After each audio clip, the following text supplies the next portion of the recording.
जब कोई बीमारी व्यक्ति को घेर लेती है, पूजन करने वाला व्यक्ति, मंदिर जाने वाला व्यक्ति, स्मरण करने वाला व्यक्ति, नाम जाप करने वाला व्यक्ति, भगवान का भजन करने वाला व्यक्ति जब बार बार तकलीफ भोगता है तो भगवान से विश्वास उठ जाता है।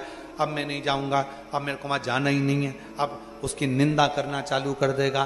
फिर धीरे धीरे वहां जाना बंद कर देगा, निंदा करना प्रारंभ कर देगा। वहां तो मैं जाऊंगा ही नहीं, भगवान सुनता ही नहीं, भगवान तो ऐसा हो गया, भगवान तो वैसा हो गया, मुझे कोई मतलब नहीं, सब व्यर्थ की बातें हैं, सब ढोंग ढकोसला है।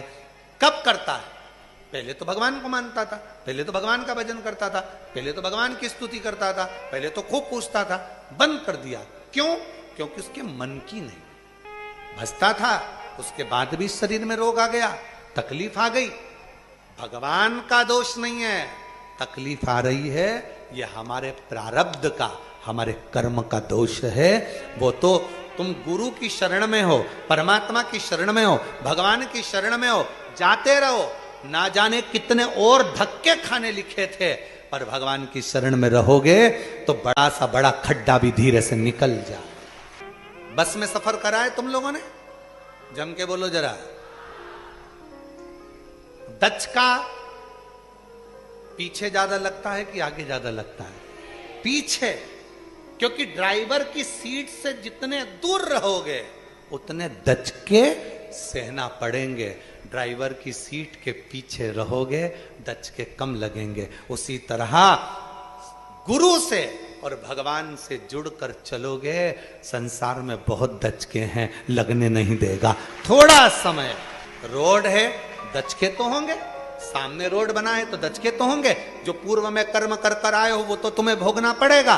संसार सागर में भोगने के लिए तो आप और हम आए हैं, पर अगर गुरु और परमात्मा की शरणागति में धीरे धीरे चलते जाओगे, खड्डे भी होंगे, दचके भी होंगे, तो धीरे से निकल जाएंगे। साथ मत छोड़ो, साथ लगे रहो, भजन करते रहो, कीर्तन करते रहो, मंत्र जाप करते रहो, स्मरण करते रहो। आपने अपनी जिंदगी में ये बात को बिठा लिया, थोड़े दचके हैं, निकलेंगे, थोड़ा समय बेकार चल रहा है, होगा, समय है, कटेगा, धीरे धीरे कटेगा। समय बेकार आता है जब पैया कीचड़ में फंस जाता है, तो धीरे धीरे धूप आने का इंतजार करो।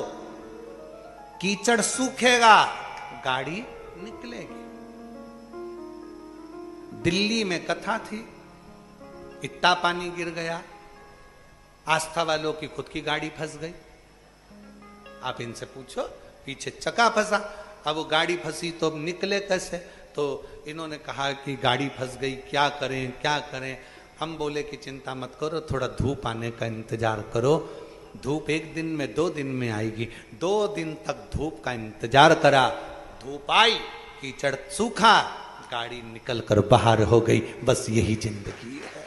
थोड़ा इंतजार करो, थोड़ा इंतजार करोगे, धूप आएगी। और वो धूप कौन सी है? परमात्मा की कृपा की धूप आएगी और धीरे से गाड़ी पार हो जाएगी। निकल थोड़ा। अब उसमें क्या कहोगे? अब नहीं जाऊंगा, अब तो मुझे जाना ही नहीं, भगवान मेरा सुनता ही नहीं, भगवान मेरी बात मानता ही नहीं है, क्या करूंगी जाके, क्या करूंगा जाके, मैं तो जाना ही नहीं है, मुझे तो प्रणाम ही नहीं करना, मुझे तो यही नहीं करना। अरे ये कभी मत बोलो कि नहीं आऊंगा, ये बोलो रोज आऊंगा, तुझे दिखाने के लिए आऊंगा। इतनी दुखी होकर भी 50 रुपए खर्च कर कर आती हूं तेरे चक्कर में।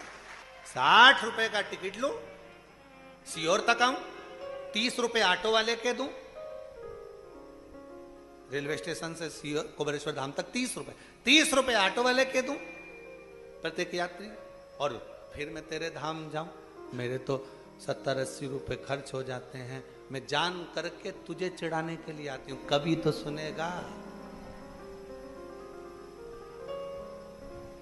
अच्छा एक बात सुनो, तुमने किसी को पैसे दे दिए, वो तुम्हें वापस नहीं लौटा रहा, क्या करोगे?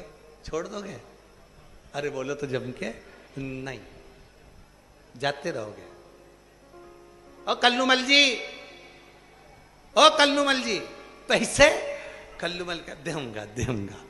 अब तुम बार बार जाओगे ना तो कल्लूमल विचार करेगा, पीछे से खसक जाऊं, उधर से खसकेगा, फिर रोड पे मिल गया, फिर जैसे ही देखा उसको याद आया पैसे देना है यार, इसके पैसे देना है, बार बार मिलता है, देना है। तुम भी बार बार आते रहो, उसको याद आएगा, दे दो।